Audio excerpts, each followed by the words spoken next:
Securing the Realm. Hello, welcome to this edition of Securing the Realm. I am Chris Lloyd-Jones. I'm Josh McDonald. Today, we're going to talk about from AI tool to AI as a party member, with agentic AI reshaping the organization and not just the tech stack. So today's quest is to uncover why AI often feels really powerful, yet underwhelming, and how leaders can break free of these incremental traps and reach the so-called fourth quadrant, which is something we're going to learn a bit more about today. So, fourth quadrant. Today, we have with us Diana Wolfe. Diana, I just want to introduce yourself for the people watching. Yeah, and excited to be here. I'm Diana Wolfe, the head of research at Avenod. I'm also a doctoral candidate in industrial organizational psychology, which if you don't know what that is the blending of business and psychology for good. For good. I like that. Okay, so Josh mentioned the fourth quadrant. He teased it there. Could you give us an overview of your recent paper and the 2x2 framework? Yeah, the paper was really written from this idea of everyone keeps using that word, but I don't think it means what, the Princess Bride. It's written from this space of the AI North Star all organizations are rapidly progressing toward. They're throwing money on. Well, that's what the paper's about. It is this idea that there's this version of where we're heading. And is that a real thing? And what does that look like? Right. And so this fourth quadrant tries to articulate some of what that space looks like. It is not prescriptive of a paper. It's not me or any of the authors endorsing or the research itself endorsing that we go toward this fourth quadrant. It really is a lay of the land if we were going to just survey and give you a map of what it looked like and what people were doing. You want to know the details of the fourth quadrant, I assume? Yeah, I mean, it'd be great to kind of just tap and double click onto all four of them, I guess. Yeah.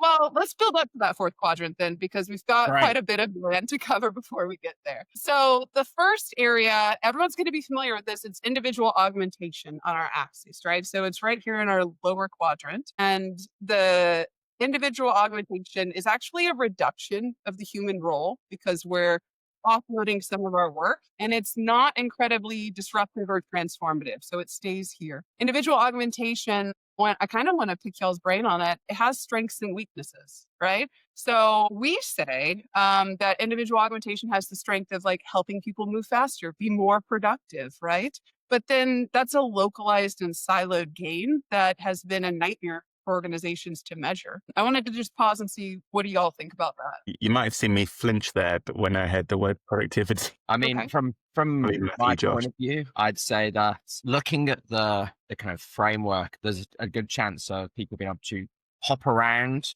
or kind of like a particular use case or even a whole organization could kind of like hop between some of these different spaces. But you also in your paper talk a bit more about paradigmatic login.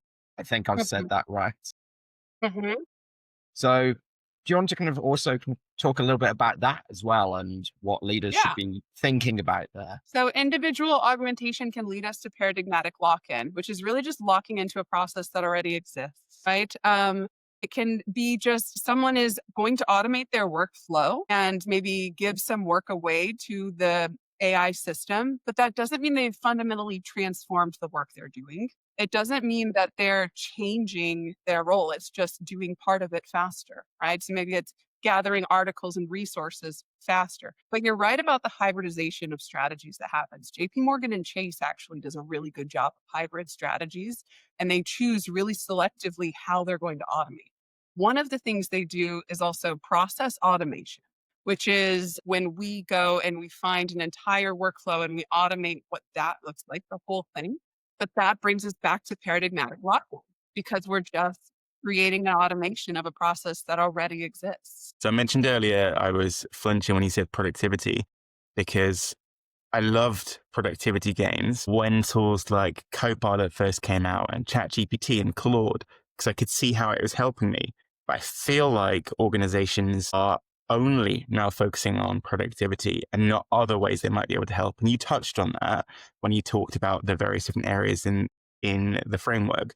Do you also want to touch a little bit more on substitution and collaborative intelligence? Yeah, of course. Workforce substitution we place, of course, in the reducing human roles, as well as a highly disruptive force within the transformation axes, right? Because you're actually just at this point removing humans from the system and using automation to do previously what their roles are. We could see that on potentially, it doesn't have to be localized to the office, it can be factory floors, things like that. It has, of course, that immediate ROI, right? It has that substantial labor cost savings. It can give us around the clock reliability. We just saw a report, what was it, 30 hours of on time that they are able to do. Was it Claude that was able to do it? This week, we just had a report come out.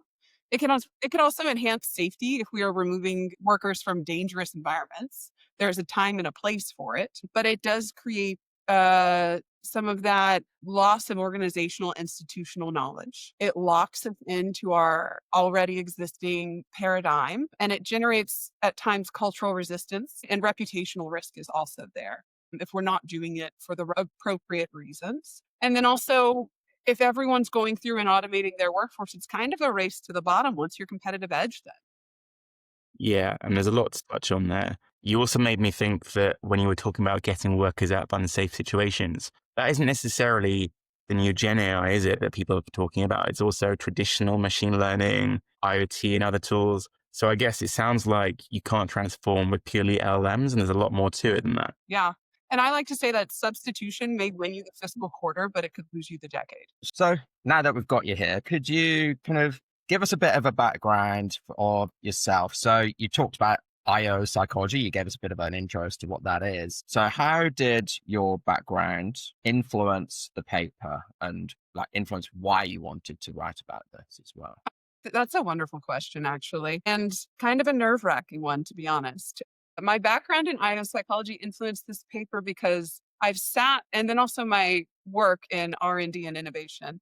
I've sat in a lot of conversations with clients where we've talked about this nebulous space and this technology momentum that we're all propelling toward. And sometimes, with skepticism, sometimes with optimism. And on that spectrum, a level of recklessness on either side. But there is within that questions that are uniquely human that need to be answered, right? We still have the organizational structures we have today. Should we, when we really realize the full value of Gen AI? We have questions that need to be answered that we owe to ourselves for the future of work. And if we are saying that this technology is actually powerful enough to disrupt the future of work, that sounds like a wonderful abstract concept, but we're talking about people with jobs, right? We're talking about social structures and economic structures and the responsibility of that transformation. Where is that? Is that within our organizations? Is that within ourselves? Is that with governments? So for me, it all comes together to create this 2x2, these axes, where you can really think strategically, where do I want to be? Where is this thing I'm trying to automate going to land? Should it be there? I want you to know the pros and cons of that when you make this decision. To me, I was really holding true to Porter's 5 forces during this, where they're not always constantly true or equally valid for every organizational decision that's made, but they are informative enough to get us closer to making decisions that we can weigh the pros and cons and the costs of, instead of just jumping into something for automation's sake. Yeah, there's a lot to touch on there. And my brain kept getting stuck on the very terrifying point about people ultimately being at the heart of this. And I guess we can't touch on economic transformation without the reference that you made earlier to JP Morgan. So given you've mentioned JP Morgan, could you map the 2x2 in, say, a minute? Where are most firms today, JP Morgan and others? Yeah. Well, broadly, most firms are on the side of our organizational change axis that is further to the left, right? So they're less change that they're going through. They're less disrupted, less transformed, because they are either doing individual augmentation or they're doing process automation. Okay, nice. So you kind of looked at where organizations are on that so far. And you've also mentioned that, a lot of this isn't really about aspiring to always get to the 4th quadrant, but you talk about something called paradigmatic login, and I hope I've said that right. But part of what should leaders be looking for in this? How do they end up stuck? How do they get out of that? Yeah, I know it's a big, scary word, right? And it can sound really academic at times, but it's something leaders are already familiar with. When have we stopped innovating? When have we stopped developing? When are we starting to lose our edge, right? That's the risk of paradigmatic lock-in. There are things you do want to stay locked into potentially. If there's a reporting function that drives your finance and your quarterly reports, and those numbers are not going to change, that's a wonderful process to automate, right? But if you are falling behind because you are not necessarily trying to work towards novelty and that collaborative edge that we can get with AI, what we talk about in collaborative intelligence, the paradigm of it. If we're not fully getting to that place and you're starting to feel yourself stall out, you need to reevaluate your process. It's actually some research Chris and I have done in the past where at the end of this huge survey we did on technologists, we found that one of the new roles of the future may actually be like a chief systems officer, someone that looks at the automated processes to see if we need to revamp them and update them. So you need to keep track of what you've already automated. See if it's actually stalling you out rather than pushing you forward. I love the idea of a chief systems officer, systems thinking in general. And it's interesting that you talk about organizations re-engineering themselves. So Microsoft just shifted Satya Nadella towards AI engineering. They announced a whole new CEO for commercial execution. Is that a good example of re-architecting for AI transformation? What does that mean in your eyes? Yeah, I think as far as I can read from the outside looking in, it reads as they're aware that there's a gap that we need to have leadership in, which is what the chief systems officer position would be, right? There's a gap that is emerging from the AI transformation we're seeing and some of the jagged frontier of that, where we need some clear guidance and leadership. We're putting someone to task to accomplish that and actually bringing things underneath that person to get to that end. And that's why it's a systems level issue. We talk quite a bit about how like the technology is here, but the people and processes are behind, right? And so when we see changes like that, it is signaling to us, do we need to also look at how we are creating these jagged AI transformations within any organization today? Any leader could look at their organization and ask, was turning on ChatGPT enough for me to say AI transformation? I've got views. Yeah. It's a very live example there's a lot of other firms trying to think about their journey within all of this as well. So when a leader is kind of plotting out their next restructure, if you like, how do they distinguish between, this kind of incremental type change that you talk about and something that is like genuinely transformative? Right.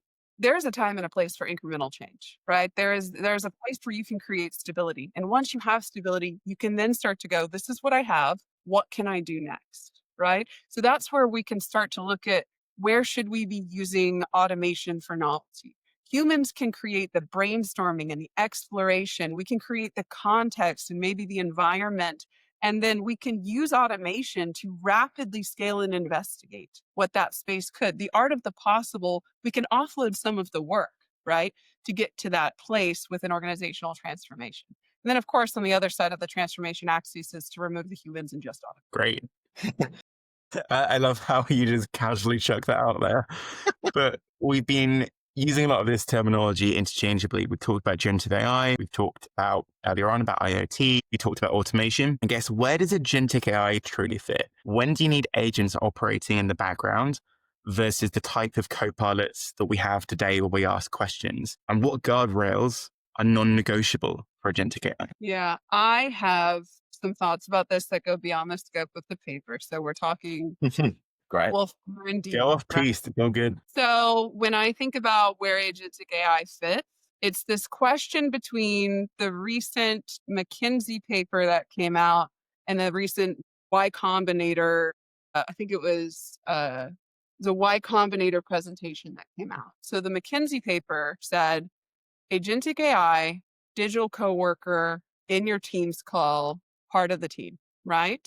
And the Y Combinator talk to a bunch of VCs was AI is an operating system. AI is a fluid resource, right? I gravitate much more toward AI as an operating system. I think if we try to create, Copilot does a job already that doesn't need to be filled by agentic AI entirely. We can agentify some parts of Copilot, right? And give knowledge recall and whatever. But agents, I think, play more into this idea of thinking of AI as an operating system. These are going to be programs running on your operating system that you use through automation. That's a really interesting one for me because, we've just been discussing like last week around agentic identity and everything there about workers and agents as workers. And I don't fully buy into the need for that concept, to be honest. Yeah. But, going back to that boundary setting and governance piece. So in D&D, it would be remiss if we didn't talk about D&D, given that's how Secure in the Realm began. The Dungeon Master sets the rules, and we've kind of looked at the agentification of some of those pieces in that. So how should organizations set the rules for AI as if they were like, a Dungeon Master or something? Well, if we want to talk about agents really quickly, we could think of it like a character sheet, right? There's been a lot of research coming out from Hugging Face and their responsible AI team about AI companions. And so some agents that develop companion-like traits to kind of carry some of that load. And should we have AI companionship? And it really comes down to like, how much charisma do we want to put into our character sheet of our AI? Is that responsible, right? If you think of any time you've played a campaign and your bard shows up and convinces a character to do something not in their best interest, right? That's maybe not where we want to go with AI. So I do think on a character sheet level, that's really important to consider when we engage with it. But then if I'm thinking about the rules of what a DM can do in a larger organization, AI is kind of like the magic system that could exist if we're going back to our operating system, right? There are going to be bounds around that magic system where you don't want this over OP, like autonomous making its own decisions and you really can't attribute to it. It's like a level, what was it? We were like level 2s fighting a dragon. It didn't go. Okay. We're still good there.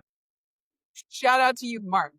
So you don't want to create an AI dragon. You need to control the magic system or the way that you're using it throughout your system, put parameters on it to keep your players safe. And that is on the organization to do. And then maybe larger governing bodies that the organization exists within. If you don't have any players in a D&D campaign, there's no campaign anyways, right? I guess if we stretch that analogy really, really far and talk about co-evolution being mostly absent today and talk about that as I guess in the concept of party members min-maxing their stats, what would it take to make that real in their production environment for a leader? Yeah, co-evolution, you're talking about specifically the characteristics of the domain of collaborative intelligence, right? We say that there's complementarity where humans contribute ethics and creativity and boundaries. Then there's I was just trying to avoid saying that word, to be honest. There's boundary setting where human authority remains central. And then we get to coevolution, which is this third domain and the real promise of collaborative intelligence,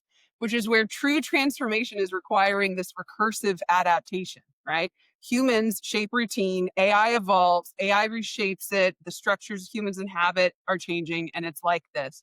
When we talked about chief systems operator or chief systems officer, that's kind of a coevolution. If we go back and audit the process, there's a lot more about is how much we can get further faster with coevolution, right? We can create this space where we are able to meet the boundaries of complementarity and boundary setting, and then we play in the sandbox that is coevolution, right? We're saying, maybe we've created the data set or we've located the data set. AI is going to go run and do it. But then AI comes back and like, actually, I found this, and this is what we should change in the measurements we did of the data. And then the human validates that and goes back, and then we rerun the data set. It's no different than any other recursive loop we've created to date in systems. It's this iterative process that redesigns and gets us to better. What I haven't seen is that documented publicly as a process. That doesn't mean it doesn't exist, but maybe people aren't aware that this is something to report on, right? I think we do it in microcosms today. We do this because even the foundations of software, we do it today. But I don't think we think about how we're doing it with AI in real time. And then on the systems level. Josh, does that sound like we are bringing agent workers to work? Well, we're starting to see some of that, but, at least without that whole humanization piece, which I think is just completely unnecessary. Nice. But, you've been so good with these kind of D&D analogies for us. I'm just going to have to ask you another one yet again, to be honest. So, if we now assume that AI joins our adventuring party, who tanks? Who's the healer? Who's the DM in all of this? Who's the fighter doing all the damage? I think it comes down to who's already in the party, right? What are the stats of the party? And then also, like, I think when it comes to structuring an AI, and I don't want to do colleague in this scenario, but if we were to give it the stat sheet we've talked about before, we're going to need to design this party member, their character sheet, to complement us. We need to get to that complementarity, right? And then we probably need to oversee it and maybe like get a veto as a party on what it's allowed to do in the campaign. So we'll give it some stat sheets, we'll give it some parameters, and maybe a kill switch. I like that. I think a kill switch is a nice section to start wrapping up on, because we've really taken the D&D analogy quite far. So we've got a couple of questions just for you, just as we close out. So you've played D&D. What's the most recent memorable character you've played? In D&D?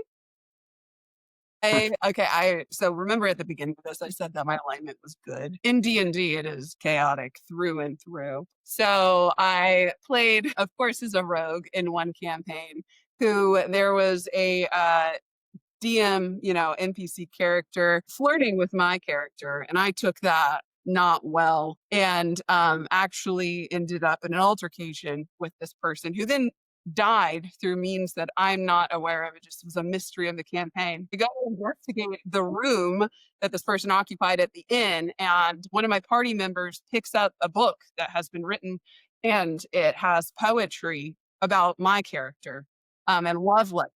And I immediately roll to burn the entire room down and get a nap, only to find out 90% of the campaign was contained within those books. I love that.